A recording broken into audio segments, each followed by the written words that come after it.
So, as a means of expanding our discussion around voice leading with seventh chords, we're going to talk about how to voice lead a circle of fifths sequence using seventh chords. So, you'll see what I have here is I'm in the key of A minor, and I take a few chords just to kind of unfold the key. Let's hear these real quick.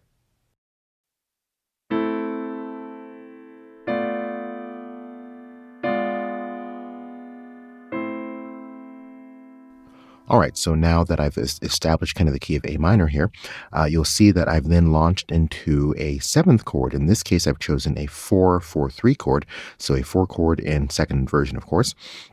And I'm going to use this to kick off a circle of fifths sequence using seventh chords.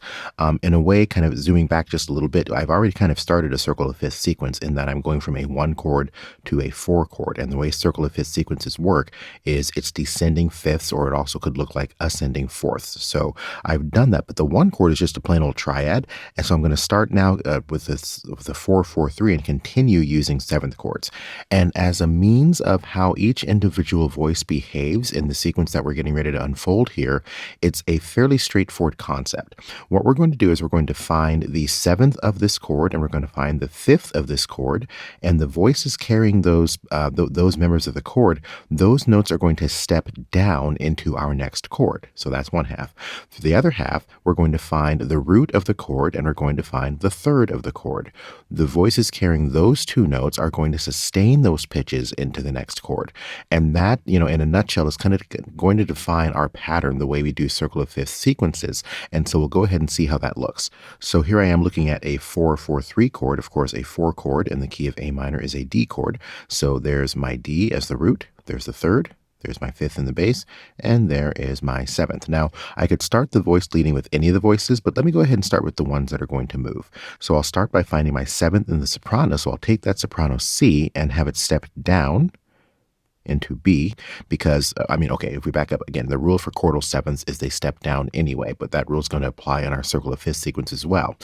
One big difference is, or one big expansion, is that the 5th of the chord is also going to step down along with the 7th. So we find that in the bass. So the bass is A will step down to a G. Right? So those are the 2 notes that are going to move. The notes that stay the same appear in the voices carrying the root and the 3rd. So again, my root is here in the tenor, the D. The 3rd is in the alto, the F. So those notes are going to sustain into my next chord. So I'll keep the F here. I'll keep the D here. Okay? And that, in a nutshell, is kind of the process I'm going to use in terms of how the voices move. Let me make that D a little bit neater. All right, so this is going to show me how the notes are going to move relative to each other. Just lining this up a little bit better. Let's go ahead and analyze this chord. When we analyze the chord, we see that the root of the chord is a G. The 5th is here in the tenor, so the root of the chord is in the bass. The 5th is in the tenor, there's the D. The soprano carries the 3rd, that's the B, and the 7th is in the alto, right? So they're not necessarily the same members of the chord and the same voices in this new chord, but the process I'm going to use voicing to the next chord is the same. But first, let me go ahead and identify this chord. It's a G chord in the key of A minor, right? So it is a 7 chord, but it's going to be a 7 chord based on a major triad. Yeah. So, and of course, it's in root position here, so I'll make it a 7-7. And just to pause very quickly to distinguish this 7 chord, or this 7-7 chord, from this 7-7 chord. Notice how my initial 7-7 chord, as I'm kind of unfolding the tonic, features a leading tone, right? So we know from our diatonic chords that when the 7th is a leading tone and it serves as the root of a chord, the underlying triad is a diminished triad. Whereas when the 7th is instead a subtonic, and kind of just for clarity's sake, I'll go ahead and add a natural there. But when the 7th is a subtonic, there we go, then in this case, it is going to form a major triad as the underlying triad, right? So that's why this ends up being a major 7-7 chord. Yeah. All right. So, but that's what I've ended up with. So I've gone from a 1 chord, kind of back here, to my 4-4-3 to a 7-7 chord. And this is kind of, when we look at the Roman numerals, this is the circle of fifths bit of that playing out. A 1 chord is going to lead to a 4 chord. A 4 chord is going to lead to a 7 chord. In this case, I've chosen a major 7 chord, right? And now what I'm going to do is I'm going to lead into the next chord following the same principle in terms of which members of which chords do what into the next harmony. So again, I'm going to find, before I started with the moving voices, so now I'll start with the stationary voices. I'm going to find the root and the third. And the way this pattern works is they're going to sustain, those pitches are going to hold into the next chord, right? So there's the bass G, the soprano B, make that a little bit nicer. And then the fifth and the seventh of the chord, those are going to be the members that step down. So the fifth is here in the tenor, the seventh is here in the alto. So those are going to step down into the next chord. Okay, and that forms my new harmony. Again, fix the alignment here. There we are. All right. So now let's go ahead and analyze this chord. Now what's happened is I have a C chord in second inversion, right? I know that because I have a C here. So there's the root, there's the fifth in the bass, the seventh here in the soprano, the third in the alto. So it's a C7-7 chord, right? Which in the key of A minor is going to be a 3. It's a 3-7 chord, but the fifth is in the bass, so that makes it a 3-4-3. Yeah, and I've arrived at that chord again by following the principle of finding the fifth and the seventh of the previous harmony and having those step down, and then the root and the third of the previous harmony, they sustain into the next chord, or they hold over as common tones. So I want you to try this on your own for a couple of more chords, and then when you get to the 2 chord, we'll kind of pause there for a second because we're going to do something a little bit different there. But go ahead and work this through until you get to our 2-7 chord in whichever inversion it may be.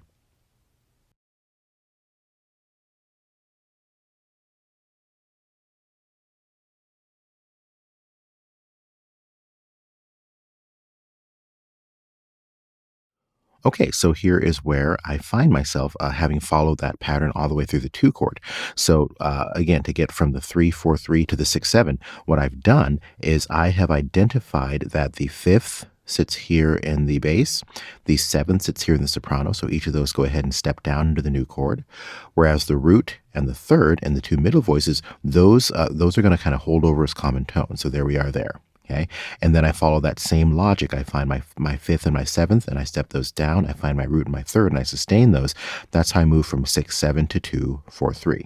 Right now, when we get to a circle of fifth sequence, to kind of keep it in its simplest form, typically what we will do is once we get to that 2 chord, that nice strong predominant, we're going to go ahead and voice lead that off into a root position 5-7 chord. So the reason I had you stop here is I wanted to show you that we're going to go to just a plain old root position 5-7. Before I do that, though, I want you to notice something. I want you to notice the pattern in terms of the inversions that emerges here.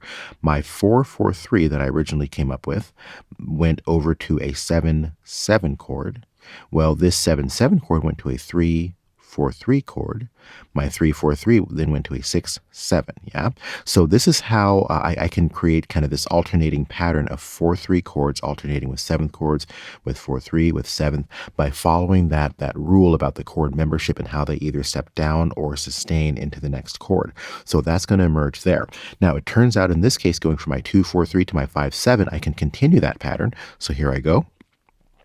Let me find the fifth and the seventh of this chord, right? So the fifth here in the bass, right, with the F, the seventh in the soprano, okay? And I'll go ahead and step those down. The bass steps down to the E. The soprano steps down to G. Let's go ahead and make it a G sharp. Since we're going from a predominant 2, let's go ahead and go to a dominant 5-7, okay? So those step down. And then with the other 2 voices, the remaining voices are going to sustain on over. Okay, and that is how my 5-7 emerges. Okay, and again, what I'm going to do is I'm going to go ahead and close it out. Now I'm going to go ahead and resolve to a 1 chord. Now notice I have a complete 5-7 chord. I have my root, my fifth, my third, my seventh. Right. So by rights, really that should resolve to an incomplete 1 chord. And let's recap how we do that. The bass doesn't have a choice. Right. I'm going from a root position 5-7 to a root position 1. Okay, it could go to either octave. I'm choosing the lower octave now. Okay, my leading tone, which is in the soprano, so especially if it's in the soprano, I really kind of don't have a choice there either. I want to go ahead and resolve that up, okay, to the tonic pitch. My chordal seventh, which is here voiced in the alto, that is going to step down to the third of the 1 chord. and then my re, or my second scale degree, or my fifth of the 5/7, is going to step down into the tonic pitch or into the do. Yeah. And so that is again how I wind up at an incomplete one chord. So that is one example of my circle of fifths pattern using seventh chord. Let's go ahead and take a listen to this.